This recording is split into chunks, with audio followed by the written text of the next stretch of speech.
السلام عليكم ورحمة الله وبركاته. الحمد لله والصلاة والسلام على رسول الله وعلى آله وصحبه ومن تبعهم بإحسان إلى يوم الدين. ربي زدني علما ربي زدني علما ربي زدني علما رب اشرح لي صدري ويسر لي أمري اللهم علمني ما ينفعني وانفعني بما علمتني وزدني علما. اللهم يا محكم الحكماء ويا معلم العلماء اللهم يا من آتيت الصالحين العلماء الربانيين حكمة وعلما فآتني علما وحكمة وفقها وفهما. اللهم علمني تأويل كتابك وفقه سنة نبيك محمد صلى الله عليه وسلم. اللهم علمني القرآن العظيم تأويله ومواعظه ونصائحه والقول البليغ والحكم الرشيد والعلم المفيد وفصل الخطاب. اللهم يسر وبك نستعين. اللهم اغفر لجميع العلماء الربانيين الصالحين المصلحين الراشدين المرشدين الذين خدموا دينك ونصروه ونشروه ودعوا إليه والذين جاهدوا في سبيلك بأموالهم وأنفسهم حتى أتاهم اليقين. اللهم اغفر لمؤلف هذا الكتاب وارحمه واجزه عنا خيرا. الباب الثاني في تكميل الله تعالى له المحاسن خلقا وخلقا وقرانه جميع الفضائل الدينية والدنيوية فيه نسقا. கவனிங்க, அல்ஹம்துலில்லாஹ். அதாவது காது இயாத் ரஹிமஹுல்லாஹ் அவர்களுடைய அஷ்ஷிஃபாவுடைய நூலில் இன்ஷா அல்லாஹ் இரண்டாவது பகுதியை நாம் ஆரம்பிக்க இருக்கின்றோம். அதாவது முதல் அத்தியாயத்தினுடைய முதல் பகுதியில் 10 பிரிவுகளை நாம் ரசூலுல்லாஹி ஸல்லல்லாஹு அலைஹி வஸல்லம் அவர்களுடைய சிறப்புகள், அவர்களுக்கு அல்லாஹு தஆலா கொடுத்திருக்கக்கூடிய மரியாதைகளை பற்றி பார்த்தோம். இன்ஷா அல்லாஹ் இந்த இரண்டாவது பகுதியிலும் பல பிரிவுகளை இமாம் அவர்கள் நமக்கு அமைத்து ரசூலுல்லாஹ் ஸல்லல்லாஹு அலைஹி வஸல்லம் அவர்கள் குறித்த பல செய்திகளை, தகவல்களை நமக்கு தருவார்கள். இந்த இரண்டாவது பகுதி எது சம்பந்தப்பட்டது என்பதுதான் இன்ஷா அல்லாஹ் இன்றைய பாடம். கவனியுங்கள், அதாவது இந்த இரண்டாவது பகுதி எது சம்பந்தப்பட்டது என்றால், அல்லாஹ் சுப்ஹானஹு வ தஆலா ரசூலுல்லாஹ் ஸல்லல்லாஹு அலைஹி வஸல்லம் அவர்களுக்கு அல் மஹாசின் என்றால் சிறப்புகள், அவர்களை மேம்படுத்தக்கூடிய, அவர்களை அழகுபடுத்தக்கூடிய, அவர்களை சிறப்பிக்கக்கூடிய தன்மைகள், பண்புகளுக்கு அல் மஹாசின் என்று சொல்லப்படும். பொதுவாக அல் மஹாசின் என்பது ஒரு மனிதருடைய நற்குணங்கள், நல்லொழுக்கங்கள், அவருடைய அதாவது அல்லது வெளி தோற்றத்தில் இருக்கக்கூடிய அவருடைய அழகுகள், இவை அனைத்திற்கும் பொதுவாக மஹாசின் என்று சொல்லப்படும். சில நேரங்களில் இது நற்குணங்கள் சம்பந்தப்பட்டதை குறிப்பதற்காக சொல்லப்படும், சில நேரங்களில் உடல் சார்ந்த அழகை குறிப்பதற்காக வேண்டியும் சொல்லப்படும். இந்த பாடத்தில் இமாம் அவர்கள் என்ன சொல்ல வருகிறார்கள் என்றால், அல்லாஹ் சுப்ஹானஹு வ தஆலா ரசூலுல்லாஹி ஸல்லல்லாஹு அலைஹி வஸல்லம் அவர்களுக்கு இந்த மஹாசின், இந்த அழகுகளை எப்படியெல்லாம் நிறைவு செய்திருக்கிறான். எத்தகைய அழகுகள் ரசூல் ஸல்லல்லாஹு அலைஹி வஸல்லமுடைய அழகுகள்? ஹல்கன், அவர்களுடைய படைப்பிலும், வஹுலுகன், அவர்களுடைய குணத்திலும். அல்லாஹ்வுடைய தூதர் ஸல்லல்லாஹு அலைஹி வஸல்லம் அவர்கள் அவர்களுடைய உருவ அமைப்பிலும் நிகரற்றவர்கள், அவர்களுடைய குணத்திலும் நிகரற்றவர்கள். அல்லாஹு தஆலா மொத்த அழகையும் ரசூலுல்லாஹி ஸல்லல்லாஹு அலைஹி வஸல்லம் அவர்களுக்கு நிறைவு செய்து விட்டான். புரியுதுங்களா? அதாவது இன்னக லஅலா குலுகின் அதீம், ஏற்கனவே நம்ம இதை முந்தைய பிரிவுகளில் படித்திருக்கிறோம். அல்லாஹு தஆலா ரசூல் ஸல்லல்லாஹு அலைஹி வஸல்லம் அவர்களுக்கு அவர்களுடைய குணத்தையும் அழகுபடுத்தினான், அவர்களது உடலையும் அல்லாஹு தஆலா அழகுபடுத்தினான். அநேகமா உங்களில் பலர் ரசூலுல்லாஹி ஸல்லல்லாஹு அலைஹி வஸல்லம் அவர்களுடைய உடல் சார்ந்த அழகுகள் அஷ்ஷமாயிலுல் முஹம்மதியா என்று சொல்லப்படும் இமாம் திர்மிதி ரஹிமஹுல்லா அவர்கள் தனி ஒரு தொகுப்பை தங்களுடைய நூலின் இறுதியிலே குறிப்பிட்டிருப்பார்கள். ரசூலுல்லாஹி ஸல்லல்லாஹு அலைஹி வஸல்லம் அவர்களுடைய அங்க அடையாளங்கள், அவர்களுடைய முகத் தோற்றங்கள், அவர்களுடைய கை, அவர்களுடைய உடல் அமைப்பு, இவையெல்லாம் எவ்வளவு அழகு மிக்கவை என்பதை சரிங்களா அந்த ஹதீஸுகளெல்லாம் இன்ஷா அல்லாஹ் நம்ம பார்க்க போகிறோம். கவனிங்க. அல்பாபு சானி அல்லாஹும்ம யஸ்ஸிர் ஃபி தக்மீலில்லாஹி தஆலா லஹுல் மஹாசின ஹல்கன் வ குலுகன். அல்லாஹு தஆலா ரசூலுல்லாஹ் ஸல்லல்லாஹு அலைஹி வஸல்லம் அவர்களுக்கு அழகுகளை, அதாவது எதன் மூலமாக மனிதனுக்கு ஒரு அழகு கிடைக்குமோ அவற்றையெல்லாம் நிறைவு செய்து விட்டான். அது குறித்த பாடம். என்னென்ன அழகுகள்? ஹல்கன் வ குலுகன், அவர்களுடைய உடல் தோற்றத்தாலும் படைப்பாலும், வ குலுகன் அவர்களுடைய நற்குணத்தாலும், அதுபோன்று வகிரானிஹி ஜமீஅல் ஃபதாயில் அத்தீனியத்தி வ துன்யவியத்தி ஃபீஹி நஸகன். அல்லாஹு தஆலா ரசூலுல்லாஹி ஸல்லல்லாஹு அலைஹி வஸல்லம் அவர்களில் உலகம் சார்ந்த சிறப்புகளையும், அல் ஃபதாயில் என்பது அல் ஃபதீலாவுடைய பன்மை. ஃபதீலா என்றாலும் சிறப்புகள், மேன்மைகள், தகுதிகள். அல்லாஹு தஆலா ரசூலுல்லாஹி ஸல்லல்லாஹு அலைஹி வஸல்லம் அவர்களில் தீன் சார்ந்த சிறப்புகளையும் உலகவியல் சார்ந்த சிறப்புகளையும் ஒரு சேர, நஸகனா மஜ்மூஅன் வ தர்தீபன், ஒரு சேர அப்படியே அமைப்பாக அல்லாஹு தஆலா ஒன்றிணைத்து விட்டான். அது குறித்த பாடம்தான் இந்த இரண்டாவது பகுதி. புரிந்து கொள்ளுங்க. சுருக்கமா சொல்றேன். அல்லாஹுடைய தூதர் ஸல்லல்லாஹு அலைஹி வஸல்லம் அவர்கள் அதாவது வெளி தோற்றத்தாலும் நற்குணத்தாலும் அழகில் முழுமைப்படுத்தப்பட்டவர்கள். உலகவியல் சார்ந்த இன்னும் மார்க்கம் சார்ந்த அனைத்து மேன்மைகளும் மிக நேர்த்தியான முறையில் அல்லாஹ்வின் தூதர் ஸல்லல்லாஹு அலைஹி வஸல்லம் அவர்களிலே முழுமைப்படுத்தப்பட்டிருக்கிறது, ஒன்று சேர்த்து அவர்கள் வழங்கப்பட்டிருக்கிறார்கள் என்பதை குறித்து இன்ஷா அல்லாஹ் இந்த இரண்டாவது பகுதியிலே பார்ப்போம்.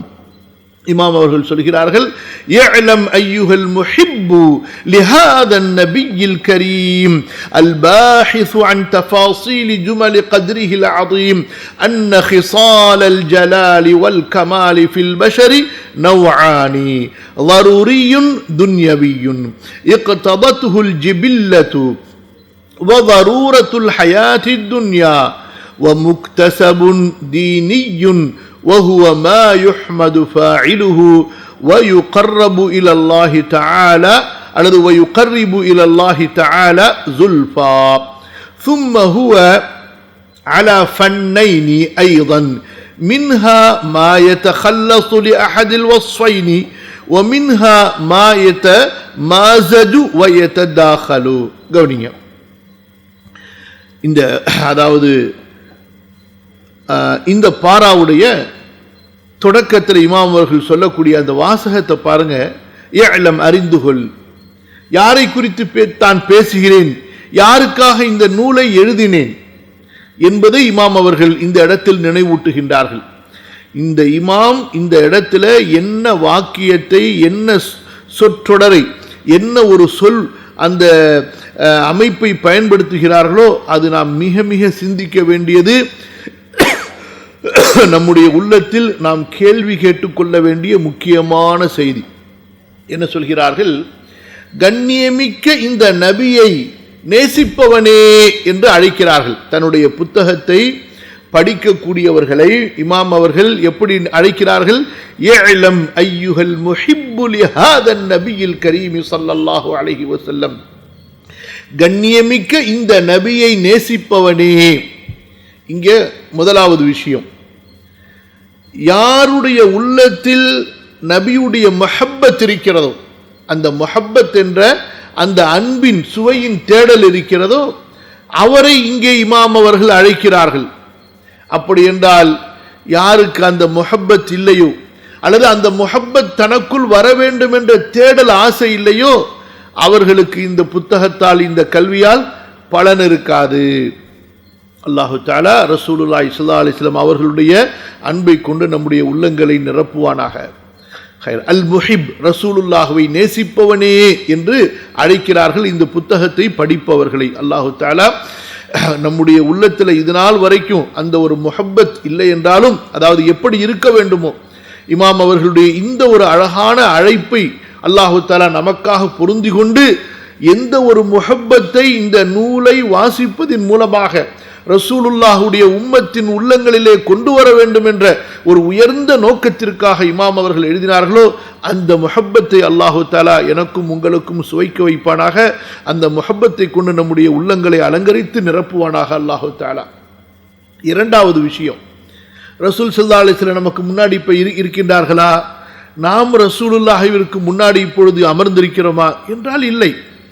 ஆனா இமாம் அவர்கள் பயன்படுத்திய வார்த்தை என்ன பாருங்கள், ஐயுஹல் முஹிப்பு லிஹாதன் நபியில் கரீம், இந்த கண்ணியமான நபியை நேசிப்பவரே என்று ரசூலுல்லாஹுவை நமக்கு முன்னால் வைத்து ரசூலுல்லாஹுவை பற்றி பாடம் நடத்துவதை போன்று சொல்கிறார்கள்.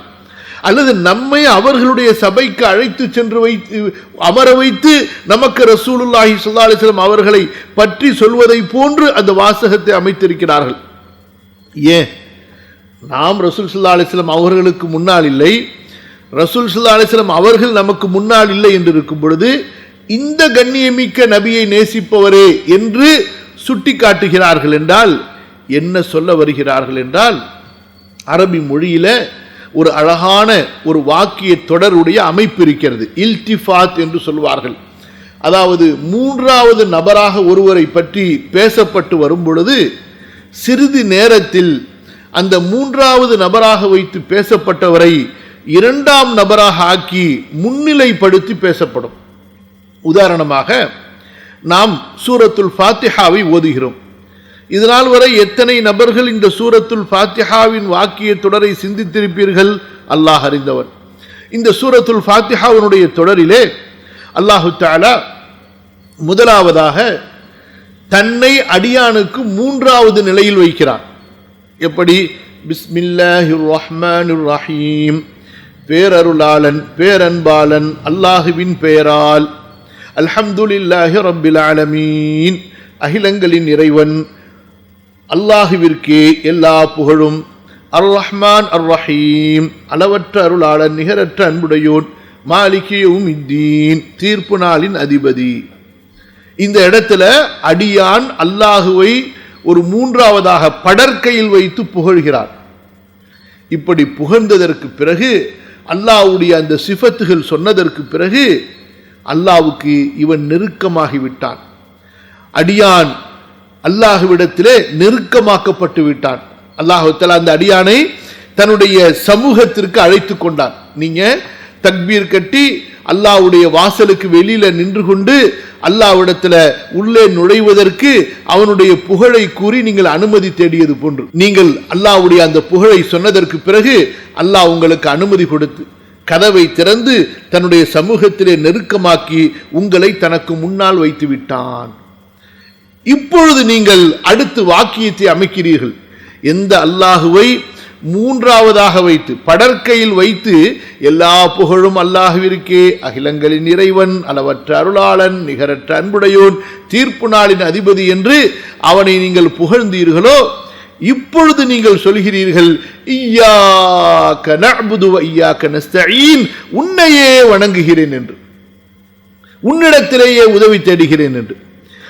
அதே அடிப்படையில் தான் இமாம் அவர்கள் இந்த இடத்துல ரசூல் ஸல்லல்லாஹு அலைஹி வஸல்லம் அவர்களுடைய சிறப்புகளை பற்றி, அவர்களுடைய அன்பு, அவர்களுடைய சிறந்த உயர்ந்த மதிப்பு மரியாதைகளை பற்றி குர்ஆனில் சொன்னதெல்லாம் சொல்லி சொல்லி சொல்லி சொல்லி சொல்லி நம்ம ரசூல் ஸல்லல்லாஹு அலைஹி வஸல்லம் அவர்கள் இப்பொழுது உடலால் வெளியில் நமக்கு முன்னால் இல்லை என்றாலும் நம்முடைய சிந்தனைகள், நம்முடைய அறிவு, நம்முடைய கல்புகள் எல்லாம் அல்லாஹ்வுடைய அந்த தூதரால் நிரம்பி அந்த ரசூலுல்லாஹிற்கு முன்னால் நாம் இருப்பது போன்று, ரசூல் ஸல்லல்லாஹு அலைஹி வஸல்லம் உயிராக இருப்பதை போன்று, அவர்களுக்கு முன்னால் நாம் அழைத்து செல்லப்பட்டதை போன்று, அவர்களை பார்த்த சஹாபாக்களுக்கு எத்தகைய ஒரு எண்ணங்கள், எத்தகைய ஒரு உயர்வான அன்புகள் எல்லாம் உள்ளத்தில் தோன்றியிருக்குமோ அவையெல்லாம் இந்த 10 பிரிவுகளிலே உங்களுக்கு தோன்றியிருக்கும்.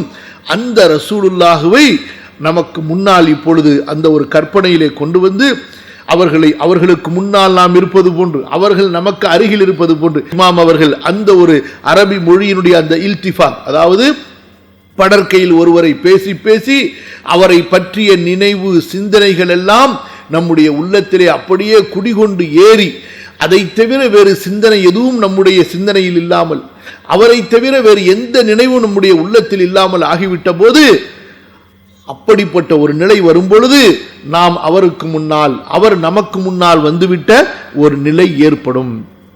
புரியுதுங்களா? அப்படிப்பட்ட ஒரு நிலை இங்க வந்திருக்கணும். அந்த ஒரு பாசம் நமக்கு வந்திருக்கணும்.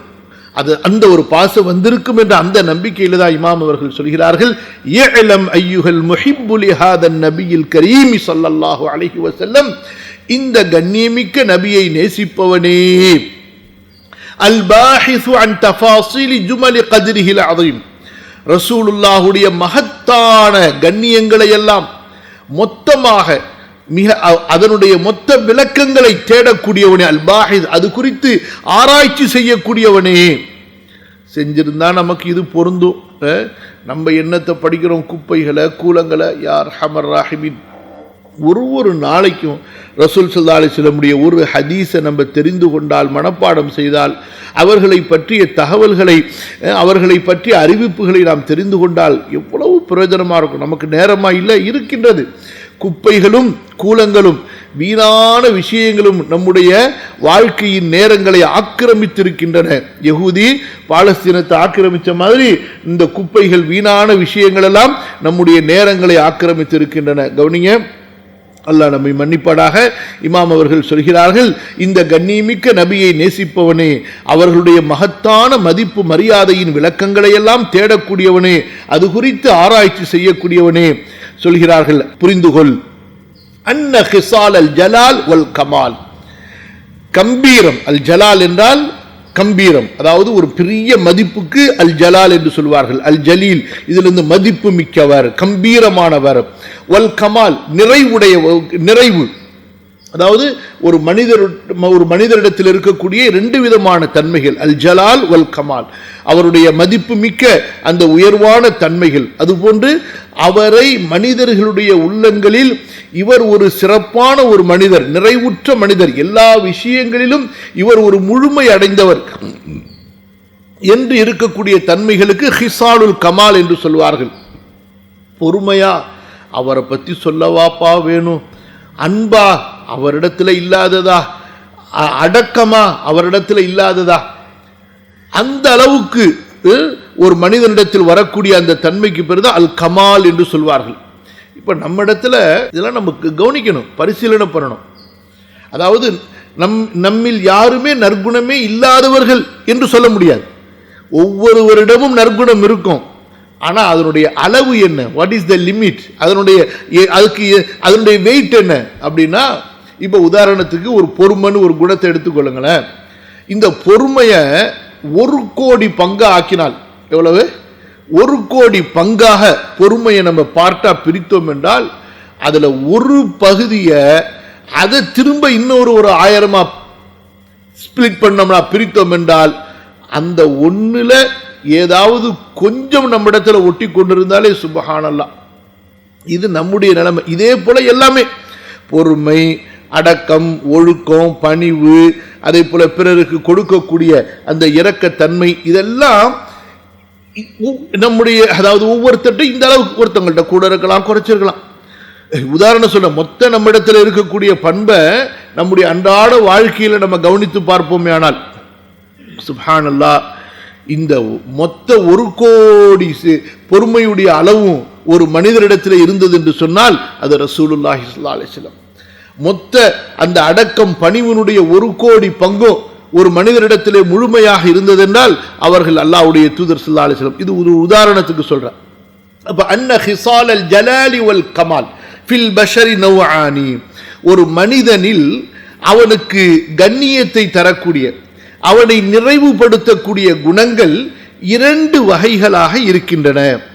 ஒன்று லரூரியும் துன்யவியும், கண்டிப்பாக அது இருந்தே ஆகும், கண்டிப்பாக அது இருந்தே ஆகும், அது உலகம் சார்ந்த, உலகவியல் சார்ந்ததாக இருக்கும். இக்ததத்துல் ஜிபில்லத்து, நாம் படைக்கப்பட்ட நம்முடைய படைப்பின் அமைப்பு அதை நமக்கு அவசியமாக்கி இருக்கும், அது இல்லாமல் இருக்க முடியாது. புரியுதுங்களா? சில உதாரணத்துக்கு பொறுமையில 2 வகை இருக்குது. துன்யா சார்ந்த பொறுமை இருக்கு, இன்னொரு பொறுமை என்ன இருக்கு? உலகம் சார்ந்த பொறுமை இருக்கு. உலகம் சார்ந்த பொறுமை என்ன உதாரணமா? இங்க பாருங்க, இப்ப நமக்கு பசிக்குது, சாப்பாடு வேணும், சாப்பாடு கிடைக்கல, அல்லது ஒரு இடத்துல சாப்பாடு கிடைக்குது, அந்த சாப்பாடு வாங்குறதா இருந்தா நம்ம ஒரு 1/4 மணி நேரம் வரிசையில் நிற்கணும். இப்ப நம்ம நிற்கிறோம், இது வேற வழி இல்லை, இது நமக்கு வேற வழி இல்லை. இது சப்ருன் துன்யவின், இது நம்முடைய உடல் பசியை போக்குவதற்காக வேறு வழி இல்லாமல் நிர்பந்தமாக நாம் சகித்து கொள்ளக்கூடிய பொறுமை. இப்ப நமக்கு பொருளாதார தேவை, வாழ்வதற்கு பொருளாதாரம் தேவை. நம்மில் ஒவ்வொருவரும் கஷ்டப்படக்கூடியவர்கள், சிரமப்படக்கூடியவர்கள். கார் எடுத்துக்கிட்டு நம்முடைய அலுவலகத்துக்கு போறோம், அங்க 10 மணி நேரம் உட்கார்ந்துருக்கிறோம், முதுகு வலிக்க உட்கார்ந்து வேலை செய்யறோம். நம்முடைய மேல் அதிகாரி குறைபட்டுக் கொள்வது, திட்டுவதெல்லாம் சகித்துக் கொள்றோம். அதெல்லாம் சகித்து கொண்டு 30 நாள் பொறுமையா இருந்து அந்த சம்பளத்தை வாங்குறோம். வேற வழி இல்லை. இது சப்ருன் மஜ்பூலுன், அதாவது சப்ருன் ஃபுத்திர்னா அலைஹி, வேற வழி இல்லை. இதெல்லாம் நம்ம சகித்து தான் ஆகணும், இதெல்லாம் நம்ம பொறுத்து தான் ஆகணும். கட்டாயமான பொறுமை இது. இன்னொரு பொறுமை இருக்கிறது, மார்க்கம் அங்கீகரித்த பொறுமை. எப்படி? உதாரணமா, இன்னும் தொழுகைக்கு வக்து வரல, அதான் சொல்லல, இப்ப நீங்க பள்ளிவாசலுக்கு போறீங்க, நல்லா தெரியும் இன்னும் 1/2 மணி நேரம் அதானுக்கு இருக்கு அப்படின்னு சொல்லி, இப்ப நீங்க பள்ளிவாசல்ல போறீங்க, அங்க தஹியத்துல் மஸ்ஜித் தொழுகிறீங்க, இன்னும் கொஞ்ச நேரம் நீங்க தொழுகிறீங்க, அதுக்கப்புறம் அதானை எதிர்பார்த்து குரான் ஓதுறீங்க, பிறகு அதான் சொல்லப்படுது, சுன்னத் தொழுகிறீங்க, தொழுகை எதிர்பார்த்து இருக்கிறீங்க, அது வரைக்கும் குரான் ஓதுறீங்க. இப்ப நீங்கள் அல்லாஹ்வுடைய இந்த இபாதத்திற்காக மஸ்ஜிதிற்கு அதனுடைய நேரத்திற்கு முன்பே சென்று சகித்து உறுதியாக பொறுமையாக தொழுகை எதிர்பார்த்திருக்கின்றீர்கள். பாருங்கள், இது என்ன பொறுமை? இது சப்ருன் தீனியும் சப்ருன் உஹ்ரவியும், மறுமைக்கான பொறுமை, மார்க்கத்துக்கான பொறுமை. இப்ப நம்முடைய நிலையை நினைச்சு பாருங்க, நம்மிடத்துல துன்யாவுக்கான பொறுமை அதிகமாக இருக்கா, தீனுக்கான பொறுமை அதிகமாக இருக்கா? இந்த வகுப்புல கலந்து கொள்றோம் இல்லையா, மார்க்க கல்வி வகுப்புல, இதையும் எடுத்துக்கொள்ளுங்களேன். இரவுல தாமதமா தூங்கியிருப்போம், தூரமா பயணம் செய்து வந்திருப்போம், பல வேலைகள் இருந்திருக்கும். என்ன பரவாயில்லை, இன்னைக்கு ஒரு நாள் வகுப்பை மிஸ் பண்ணா என்ன, அல்லது தான் அடுத்து ரெக்கார்ட் பண்ணி அனுப்பிட போறாங்கல்ல, கேட்டுக்கிட்டா என்ன. இப்படி இன்னொருத்தர் இந்த வகுப்புக்கு 1/2 மணி நேரத்துக்கு முன்னாடியே தயாராகிறாரு, என்ன சொல்லுவாங்க என்பதை குறித்துக் கொள்வதற்காக ஒரு பேனாவை எடுத்து வைக்கிறாரு, ஒரு நோட்டை எடுத்து வைக்கிறாரு, அந்த வகுப்புக்காக வேண்டி எதிர்பார்த்து உட்கார்ந்து இருக்கிறாரு. சரி, ரசூல் ஸல்லல்லாஹு அலைஹி வஸல்லம் அவர்கள் சம்பந்தப்பட்ட வகுப்பாச்சே, நபி ஸல்லல்லாஹு அலைஹி வஸல்லமுடைய முஹப்பத்துக்காக நம்ம அல்லாஹ்விடத்துல துஆ செய்வோம். அல்லாஹும்ம அதிக்னி மின் ஹலாவத்தி மஹப்பத்திக் வ மஹப்பத்தி ரசூலிக் வ மஹப்பத்தி அஸ்ஹாபி நபியிக ஸல்லல்லாஹு அலைஹி வஸல்லம். யா அல்லாஹ், உன்னுடைய அன்பின் இனிமையை எனக்கு சுவைக்க வை. யா அல்லாஹ், உன்னுடைய ரசூலின் அன்பின் இனிமையை எனக்கு சுவைக்க வை. யா அல்லாஹ், உன்னுடைய நபியின் சஹாபாக்களின் அன்பின் இனிமையை எனக்கு சுவைக்க வை. யா அல்லாஹ், இந்த பாடத்தை கொண்டு எனக்கு பயனுள்ள இல்மை எனக்கு கொடு. அல்லாஹும்ம ஸல்லி அலா முஹம்மது ரசூலுல்லாஹ் மேல ஸலவாத் ஓதிக்கிட்டு அந்த முஹப்பத்தை அதிகப்படுத்தி எதிர்பார்த்திருக்கிறார். இது என்ன பொறுமை? இது சப்ருன் தீனியுன் உஹ்ரவியுன் மஹ்பூபுன் இன்தல்லாஹ். இது அல்லாஹ்வுக்கான பொறுமை, இது ஆகிரத்துக்கான பொறுமை, மார்க்கத்துக்கான பொறுமை. இன்னும் நிறைய விஷயங்களை சொல்லலாம். இப்ப உதாரணத்துக்கு ஒரு மனிதன் நோயாளி ஆயிடுறான், சிகிச்சை எடுக்கணும், ஊசி போடணும், அல்லது கசப்பான மருந்து சாப்பிடணும், அல்லது சிலருக்கு ஏதாவது ஒரு பிரச்சனைனால ஆபரேஷன் பண்ணி ஆகணும். இப்ப மனுஷன் நான் பொறுக்க மாட்டேன்னு சொல்லுவானா? கண்டிப்பா பொறுத்துத்தான் ஆகணும், இது வேற வழி இல்லை, இது பொறுத்துத்தான் ஆகணும், இது வேற வழி இல்லை. இப்படிப்பட்ட இக்கட்டான சில பொறுமைகளும் இருக்கின்றன. உலக வாழ்க்கையின் நிர்பந்தத்தால், அவசியத்தால் நாம் சகித்து கொள்ளக்கூடிய, ஏற்றுக்கொள்ளக்கூடிய பொறுமை. இன்னொன்று முக்தசபுன் தீனியுன், மார்க்க ரீதியாக நீங்களாக சம்பாதித்துக் கொள்ளக்கூடிய, நீங்களாக தேடிக்கொள்ளக்கூடிய அந்த நற்பண்புகள். திரும்ப கவனிங்க, அன்ன ஹிசால் அல் ஜலாலி வல் கமாலி ஃபில் பஷரி நவ்ஆனி, மனிதனில் அவனுக்கு கண்ணியத்தை தரக்கூடிய, அவனுக்கு நிறைவை தரக்கூடிய, அல் இன்சானுல் காமில் என்று சொல்வார்கள் அல்லவா, ஒரு மனிதன் மனித தன்மையில் முழுமை அடைய வேண்டும், அதற்குரிய பண்புகள். அதுபோன்று அல்லாஹ்விடத்தில் ஈமானால் முழுமை அடைய வேண்டும். அல்லாஹ் எந்தெந்த தன்மைகளை கொண்டு மனிதனுக்கு கண்ணியத்தை அவனிடத்திலே முடிவு செய்திருக்கிறானோ அந்த தன்மைகள் நவ்ஆனி இரண்டு வகைகளாக இருக்கின்றன. ஒன்று தரூரியும் துன்யவியும், உலகம் சார்ந்த கட்டாயமான தன்மை, இக்ததத்ஹுல் ஜிபில்லத்து, நம்முடைய படைப்பின் அமைப்பு, நம்முடைய இயல்பான அமைப்பு அதை நமக்கு அவசியமாக ஆக்கியிருக்கு, வேற வழி இருக்காது. வதரூரத்துல் ஹயாத்தி துன்யா, உலக வாழ்க்கையின் அவசியமான நிர்பந்தமான நிலை. சிலர் கண் இல்லாமல் பிறந்திருப்பாங்க, சிலருக்கு கை இல்லாமல் பிறந்திருப்பாங்க, சிலருக்கு கால் இல்லாமல் பிறந்திருப்பாங்க, ஏதாவது ஒரு சுகவீனமோ உடல் குறைய இருக்கும், வேற வழியில் சகித்துத்தான் ஆகணும், சகித்துக் கொள்வார்கள், அதை அவங்க பெருசாக எடுத்துக்கொள்ள மாட்டாங்க. ஸோ இது நிர்பந்தத்தால் ஏற்படக்கூடிய அந்த சில குணங்கள். இது ஒரு உதாரணம் சொல்றேன் பொறுமையை, ஏன்னா இது ரொம்ப அடிக்கடி நமக்கு தேவைப்படுறதுனாலையும் நற்குணங்களுடைய பாதி பொறுமை என்பதனாலையும். ஓ முக்தசபுன் தீனியுன், இரண்டாவது மார்க்க ரீதியாக மனிதன் தேடிக்கொள்ளக்கூடிய நற்பண்புகள்.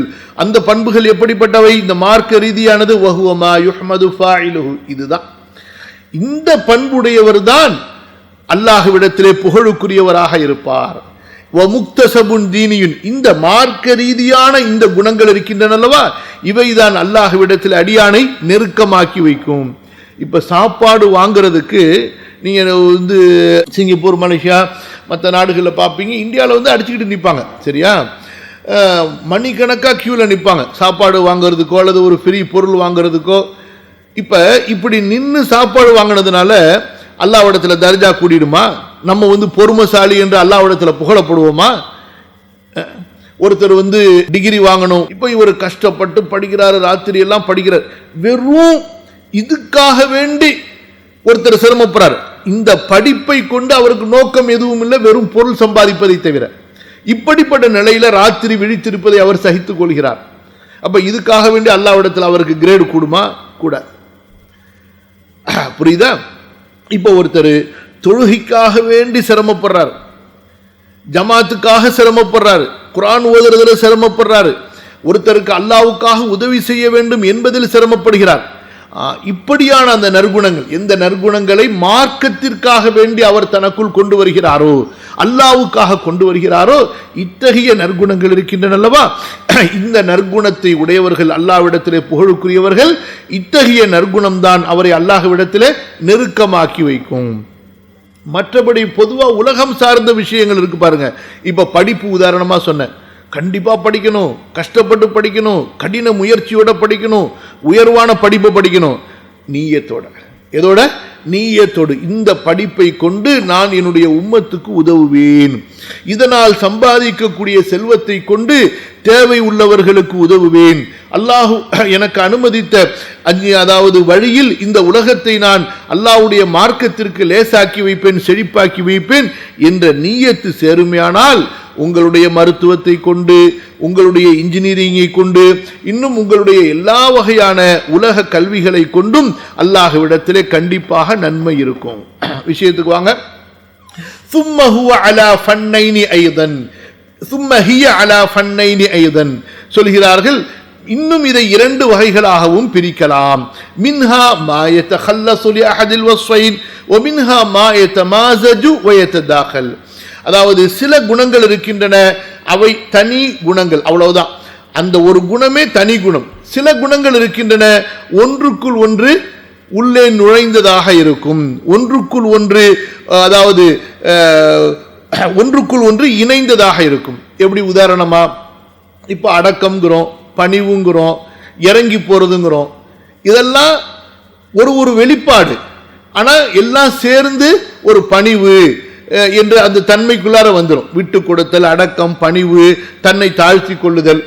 சில குணங்கள் இருக்கின்றன, அந்த குணம் அது தனி குணம், செப்பரேட், அது தனி. புரியுதுங்களா? சில குணங்கள் இருக்கின்றன, ஒன்றுக்குள் ஒன்று இணைந்து கொள்ளக்கூடிய குணங்கள். இப்ப கல்வின்னு சொல்றோம், கல்விக்குள்ளார ஞானம் வரும், தத்துவம் வரும், புத்திசாலித்தனம் வரும், நுண்ணறிவு வரும். இதெல்லாம் எதுக்குள்ளார வந்துடும்? கல்வி என்ற அந்த ஒரு தன்மைக்குள் வந்துவிடும். கவனிங்க, ஃபஅம்மல் ضرورியுல் மஹ்து ஃபஅம்மல் ضرورியுல் மஹ்து ஃபமா லைஸ லில் மர்இ ஃபீஹி இக்தியாருன் வலக்திசாபுன். அதாவது மனிதனுடைய வாழ்க்கையில் மனிதனுக்குள் இருக்கக்கூடிய அவசியமான பண்புகள் என்பது என்னவென்று சொன்னால், மனிதன் அதை தேடி சென்று அடைந்திருக்க மாட்டான், அதை விரும்பி அவன் தனக்குள் கொண்டு வந்திருக்க மாட்டான், வேற வழி இல்லை. மிஸ்ரு மா கான ஃபீ ஜிபில்லதிஹி, இதற்கு உதாரணம் என்ன? மனிதனுடைய படைப்பின் இயற்கையிலே, ஒரு மனிதன் இயல்பாக படைக்கப்பட்டதில் இருக்கக்கூடிய சில தன்மைகளை போல. எப்படி? மின் கமாலி ஹில்கதிஹி, அவனுடைய கை, அவனுடைய காலு, கண்ணு, மூக்கு, காது, இந்த படைப்புகள் எல்லாம் முழுமை அடைந்திருக்கின்றன, அதுல எந்த குறையும் இல்லை. இப்ப தாயின் வயிற்றிலிருந்து பிறக்கும் பொழுது கை கால் சலாமத் என்று சொல்வார்கள் அல்லவா, உடல் உறுப்புகள் எல்லாம் ஊனமில்லாமல் முழுமையாக பிறத்தல் என்பது, இது நாம தேடிக்கொள்ளக்கூடிய ஒரு தன்மையா, இல்லை அல்லாஹுவால் நமக்கு கொடுக்கப்படக்கூடிய தன்மையா? இது அல்லாஹுவால் நேரடியாக கொடுக்கப்படக்கூடிய தன்மை. ஏனென்றால் எந்த தாயும் விரும்ப மாட்டான் தான் குழந்தை நோயுள்ள குழந்தையாகவோ குறையுள்ள குழந்தையாகவோ பிறக்கிறது. ஆனா அதை அவள் முயற்சி செய்து அடைந்து கொள்ள முடியுமா என்றால் முடியாது.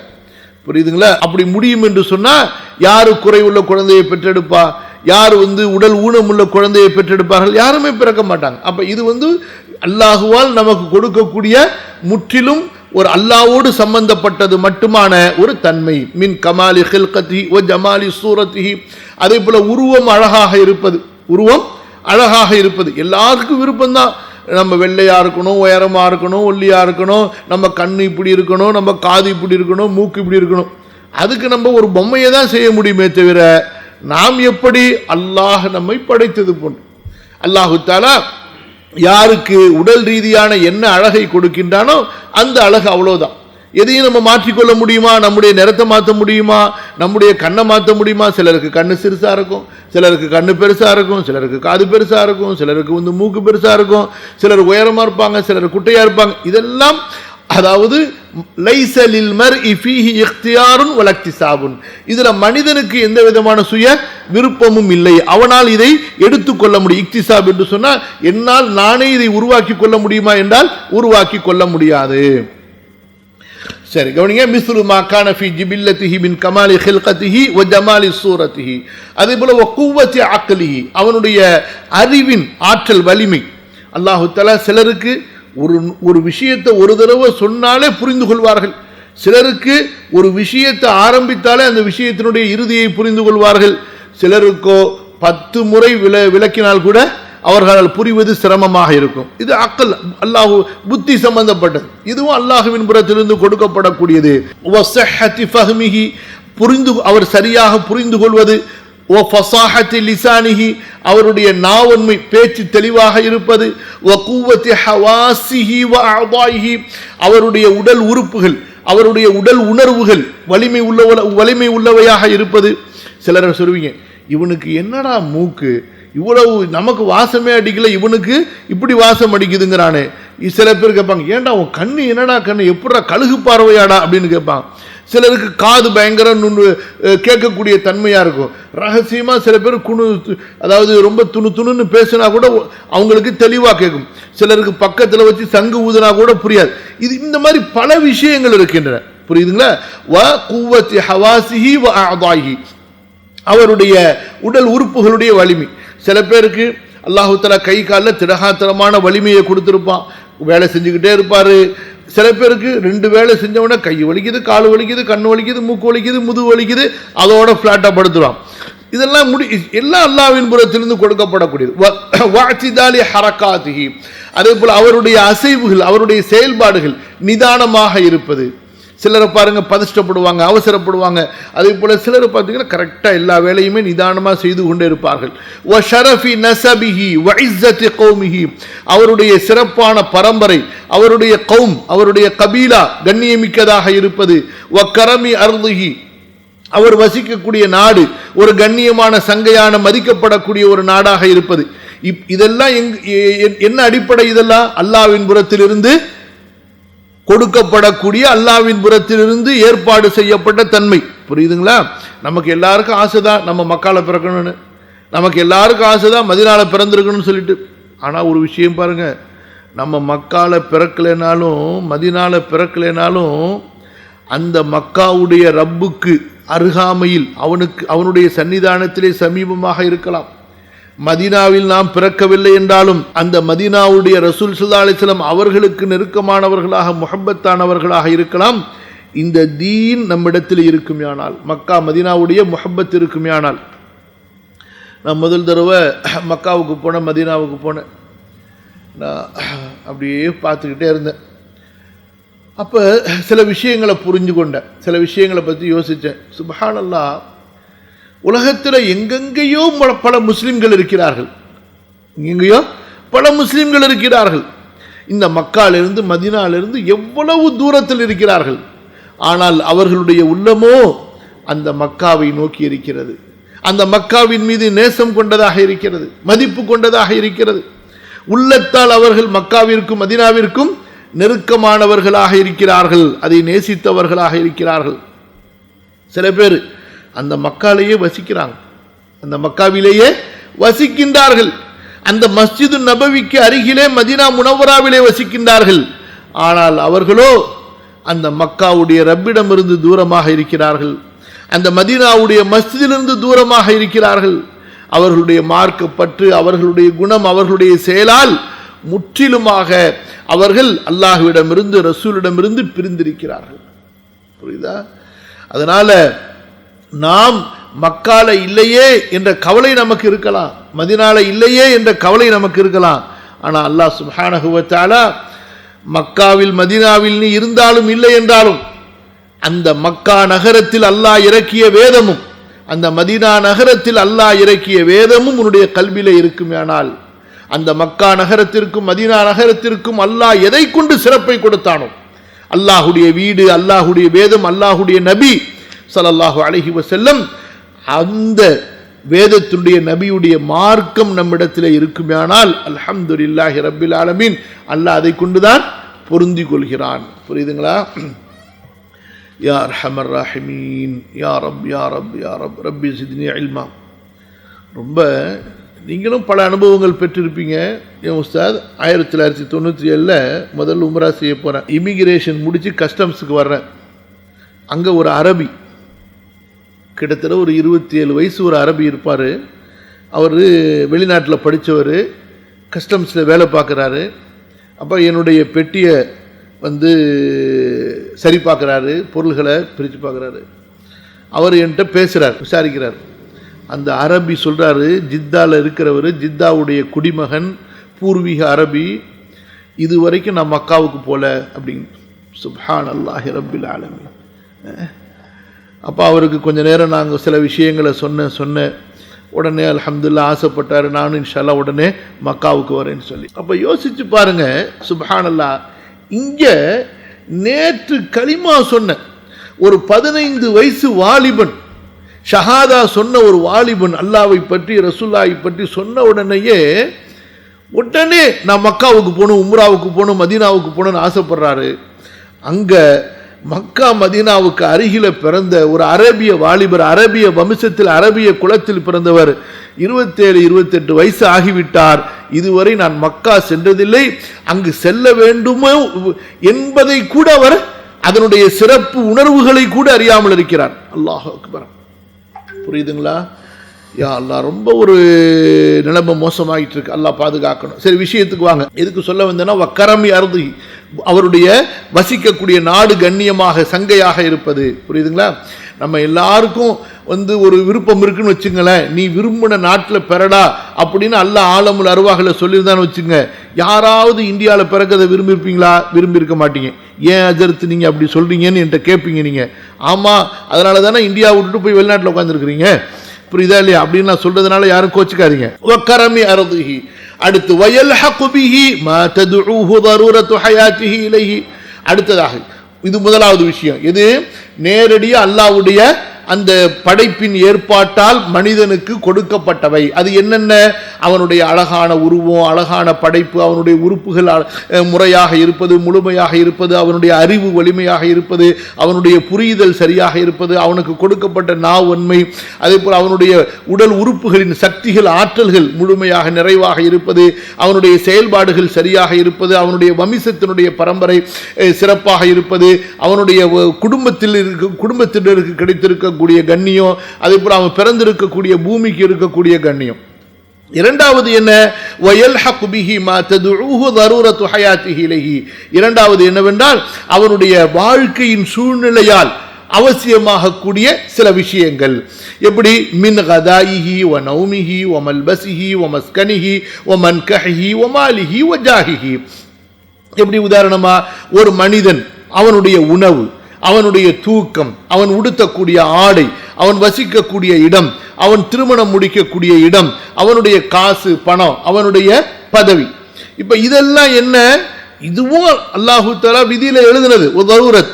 ஆனா இதுல மனிதன் தேடிக்கொள்ளக்கூடிய ஒரு வாய்ப்பை அல்லாஹு தஆலா வைத்திருக்கிறான். எந்த உணவை சாப்பிடலாம், நீங்க தான் தேர்ந்தெடுக்க போறீங்க. எந்த உடையை உடுத்தலாம், அதை நீங்க தான் தேர்ந்தெடுக்க போறீங்க. மனிதன் சாப்பிடக்கூடிய உணவை வைத்து அவனுக்கு கண்ணியம். ஒரு மனுஷன் நல்ல சாப்பாடை சாப்பிட்றான், அதுவும் பார்க்கும் பொழுது மக்களுக்கு அவன் மீது கண்ணியத்தை ஏற்படுத்தும். ஒரு மனிதன் அசிங்கமானதை, நாத்தம் பிடிச்சதை, பூனையை, எலிய, பாம்பை, பூரான தின்னுகிட்டு இருக்கிறான், அவனை பார்த்தா அவங்களுக்கு எப்படி இருக்கும்? அச்சோ அப்படின்னு.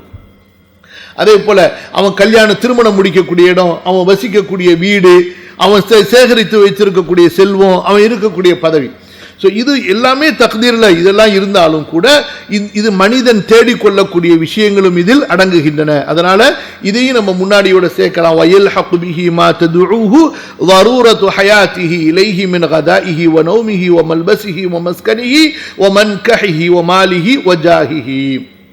அடுத்து وقد تلحق هذه الخصال الآخرة بالأخروية إذا قصد به التقوى ومعونة البدن على سلوك طريقها وكانت على حدود الضرورة وقوانين الشريعة. இமாம் அவர்கள் என்ன சொல்கிறார்கள்? இந்த கடைசி பண்புகள் இருக்கு பாருங்க. எது எது? உணவு, தூங்குறது, உடை, அதே போல வீடு, திருமணம், காசு, பணம், பதவி, இந்த குணங்கள் இருக்கின்றன அல்லவா?